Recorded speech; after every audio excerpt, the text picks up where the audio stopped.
the good news of Jesus Christ according to St. John. Glory to you, O Lord. Philip said to Jesus, Lord, show us the Father and we will be satisfied. Jesus said to him, have I been with you all this time, Philip, and still you do not know me? Whoever has seen me has seen the Father. How can you say, show us the Father? Do you not believe that I am with the Father and the Father is with me? The words that I say to you, I do not speak on my own, but the Father who dwells in me does his works. Believe me that I am in the Father and the Father is in me, but if you do not, believe me because of the works themselves. Very truly, I tell you, the one who believes in me will also do the works that I do, and in fact, will do greater works than these because I am going to the Father. I will do whatever you ask in my name so that the Father may be glorified in the Son. If in my name you ask me for anything, I will do it. If you love me, you will keep my commandments. And I will ask the Father, and he will give you another advocate to be with you forever. This is the Spirit of truth, whom the world cannot receive because it neither sees him nor knows him. You know him because he abides with you, and he will be in you. I have said these things to you while I am still with you, but the advocate, the Holy Spirit, whom the Father will send in my name, will teach you everything and remind you of all that I have said to you. Peace I leave with you. My peace I give to you. I do not give to you as the world gives.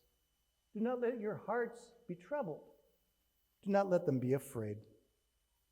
The gospel of the Lord. Praise to you, O Christ. Once more, please be seated.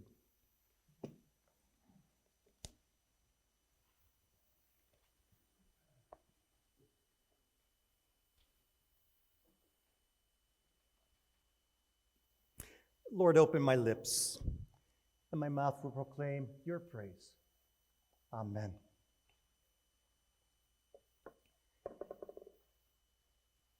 "120 people. That may be, I don't know, perhaps a little more than half of all the people that we could fit into this sanctuary. 120. That's the number of believers, we are told in Acts chapter 1, who were gathered there in the reading for this morning from Acts chapter 2. 120 followers of Jesus. Not a big number at all, really. But as Luke tells us, as he writes the book of Acts, these 120 people were all together in one place. The Holy Spirit comes roaring into their gathering in the form of wind and fire, and they all start talking in different languages, all at the same time. But before we talk any more about that, would you pray with me? God of heaven and earth, open our ears, our hearts, our minds to receive your word of life this day. And in our hearing, bring new life to spring forth from deep within us. Bring new fruits to blossom in our lives, in our homes, in this congregation, and through us out into all the world which you so love. In Jesus' name.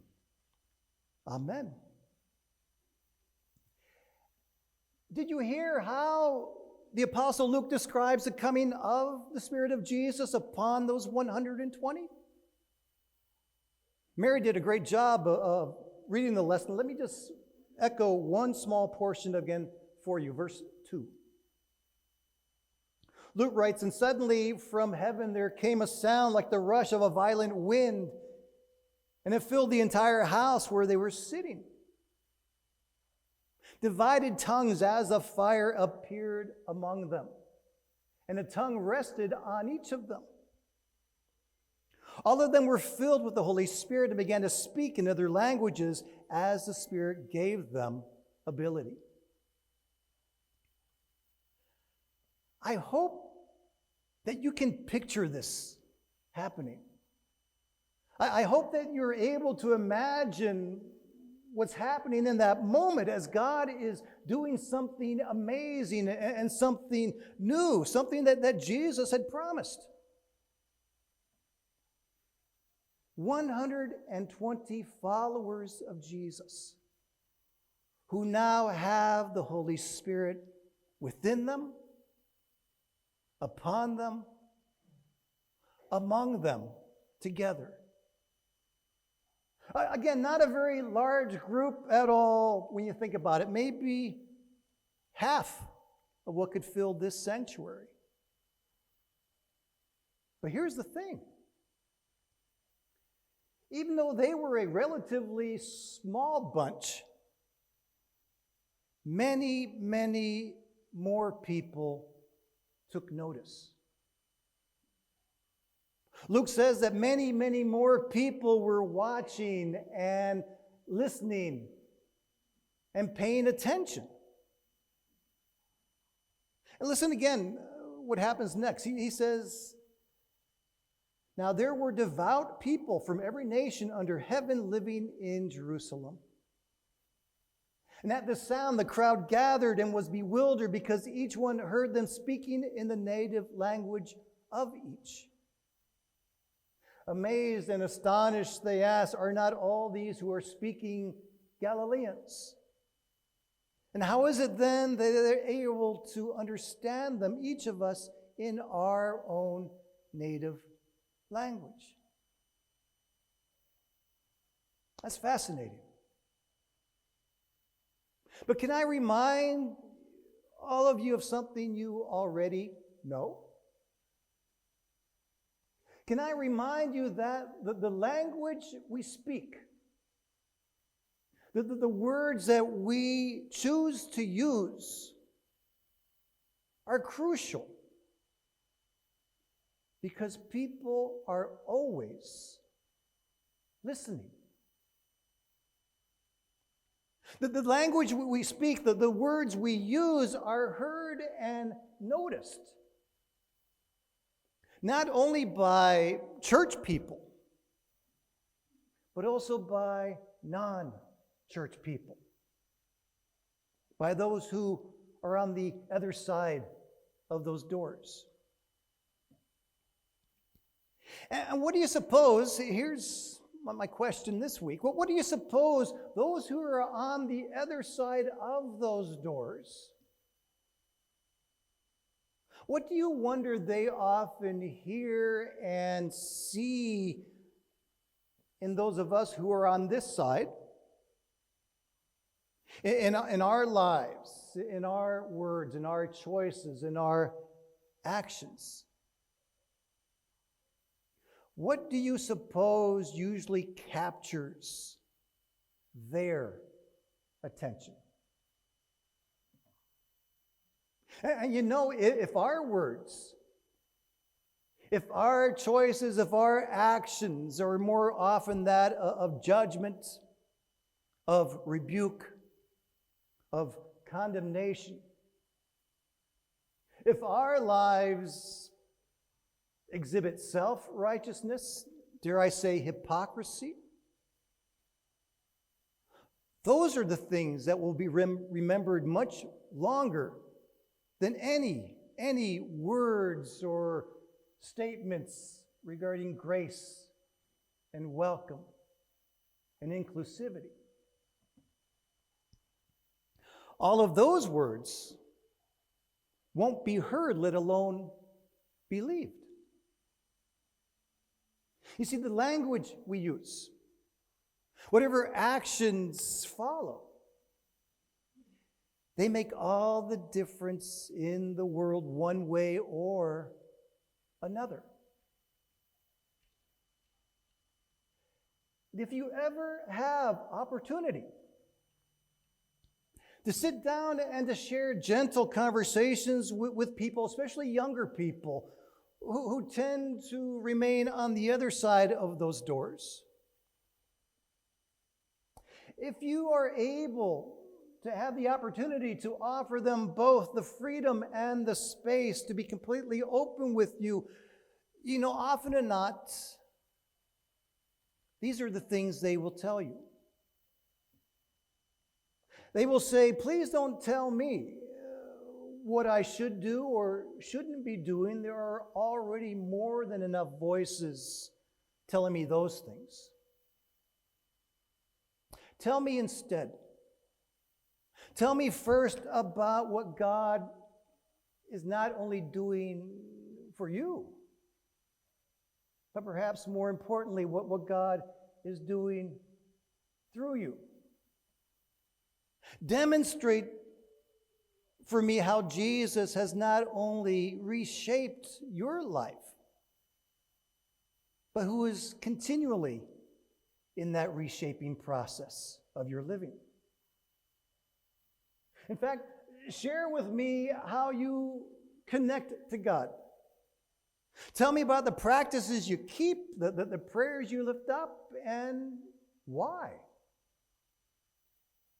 And about the difference it makes. In other words, show me and speak to me in ways that I can understand, in ways that I can appreciate. Reach out to me in ways that help me to see God for myself, to hear God's voice in a way that I am able to understand. My prayer is that the language that we choose to use as Christ's church, whether we are talking to each other or about each other or about anyone else, my prayer is that our default language is that of love. I pray that the stories that we choose to tell, stories about ourselves, stories about one another, are stories about God, how God is present and active and leading us, even right here, right now in our midst. And how God is leading and directing us even after we leave here and come Monday morning and Tuesday morning and through the rest of the week. In fact, I pray that what we choose to point to is how God is continually seeking to bless and to heal the world around us. Not by us standing in the background, but by God actively calling us, stretching us, working through us in ways that actually make that happen.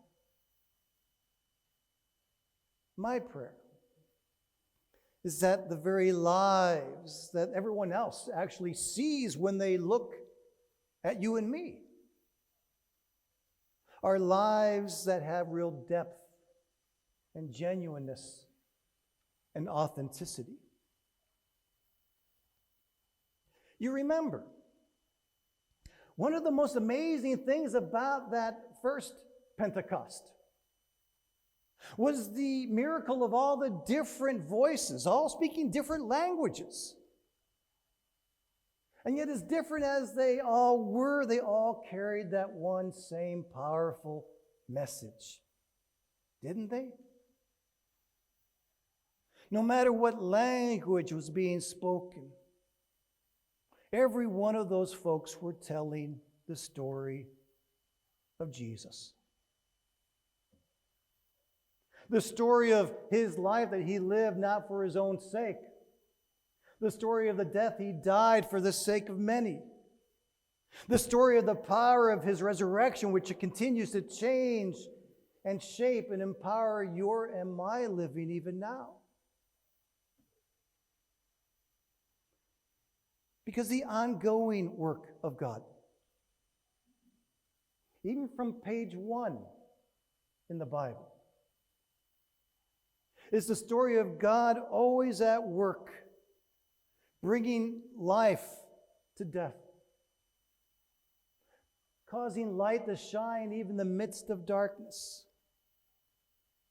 It is always page after page, no matter what, a story of grace, mercy, and peace above everything else.